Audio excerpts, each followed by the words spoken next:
ओम नमो भगवते वासुदेवाय। नमस्कार दोस्तों, मैं हूं सरिता और मेरे YouTube चैनल पर आप सभी का हार्दिक स्वागत है। दोस्तों, पुराणों के अनुसार जो भक्त कामदा एकादशी का व्रत रखते हैं और भगवान विष्णु की पूजा करते हैं, उनके सभी पाप मिट जाते हैं और जाने अनजाने में किए गए सभी गलत कामों की भी माफी उनको आज के दिन मिल जाती है। इस दिन व्रत रखने वाले लोगों की तन मन धन संबंधी सभी परेशानियां भी दूर हो जाती हैं। दोस्तों, आज की इस वीडियो में मैं आपको बताने वाली हूँ कि वर्ष 2021 में कामदा एकादशी कब है और इस दिन सुनी जाने वाली व्रत कथा के बारे में। कामदा एकादशी का व्रत रखने से किस आशीर्वाद की प्राप्ति होती है, ये भी आज मैं आपको बताने वाली हूँ।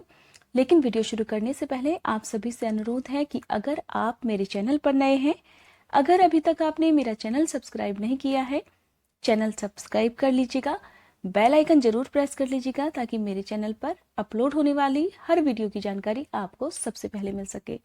और अगर आपको आज की ये वीडियो पसंद आए तो लाइक करने के बाद कमेंट बॉक्स में विष्णु भगवान की जय लिखना मत भूलिएगा। दोस्तों, बात कर लेते हैं एकादशी की तिथि के बारे में। एकादशी की तिथि कब से प्रारंभ हो रही है और कब तक समाप्त होगी। दोस्तों, चैत्र महीने के शुक्ल पक्ष में पड़ने वाली कामदा एकादशी का व्रत रखा जाएगा 23 अप्रैल गुरुवार के दिन और एकादशी की तिथि प्रारंभ हो रही है 22 अप्रैल को रात में 11:35 से और यह तिथि समाप्त हो रही है 23 अप्रैल को रात्रि 9:47 पर।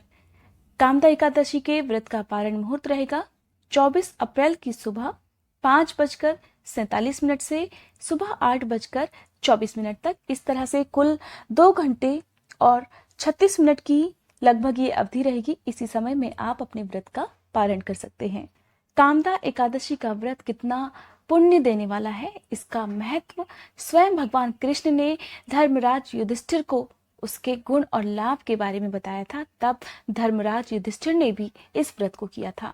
कहा जाता है कि कामदा एकादशी का व्रत व्यक्ति को अपने गुणों को पुनः प्राप्त करने में और उन्हें जीवन संवारने में, उनका जीवन बेहतर बनाने में मदद करता है। यह भक्तों और उनके परिवार के सदस्यों को उन पर लगे हर तरह के श्राप से भी बचाता है। कहा जाता है कि कामदा एकादशी का व्रत जो भी पूरे समर्पण भाव से करता है, ऐसे में जो लोग संतानहीन हैं उन्हें भी संतान सुख की प्राप्ति होती है।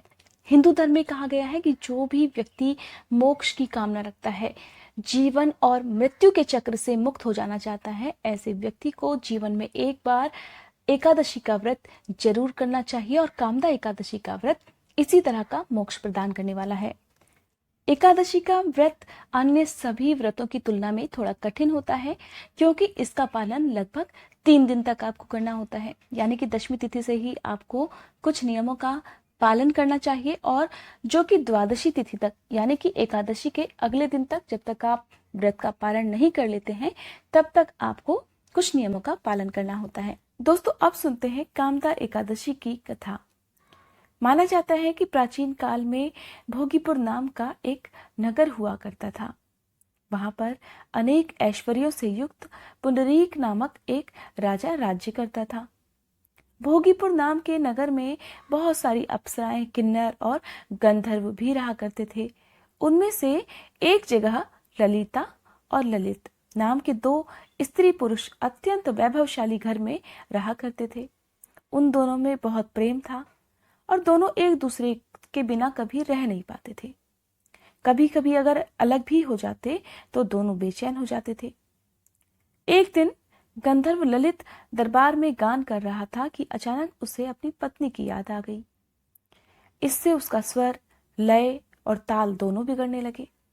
इस त्रुटि को करकट नाम के नाग ने जान लिया और यह बात उसने राजा को बता दी। राजा को ललित पर बहुत क्रोध आया और उसने ललित को राक्षस हो जाने का श्राप दे डाला। जब उसकी पत्नी ललिता को यह बात पता चली तो वो बहुत दुखी हुई। ललित कई सालों तक राक्षस योनि में घूमता रहा। उसकी पत्नी भी उसी का अनुकरण करती रही। अपने पति को इस हालत में देखकर वो काफी दुखी होती थी। एक दिन वो श्रृंगी ऋषि के आश्रम में जाकर प्रार्थना करने लगी।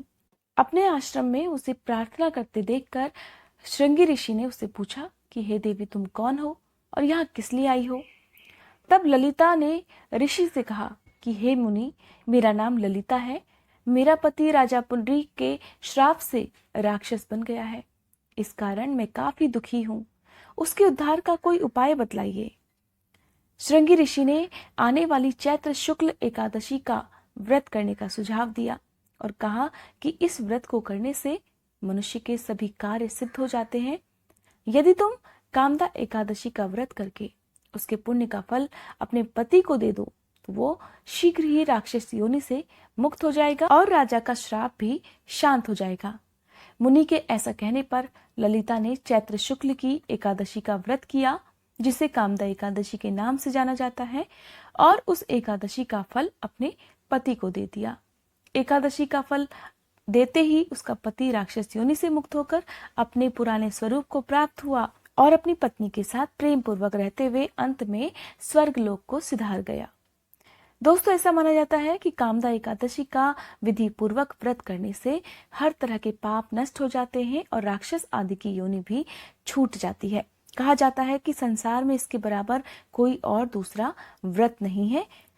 इसलिए इस दिन जो भी इस व्रत कथा को सुनता है उसके भी सभी पाप दूर होते हैं और उनकी भी सभी मनोकामनाएं पूरी होती हैं।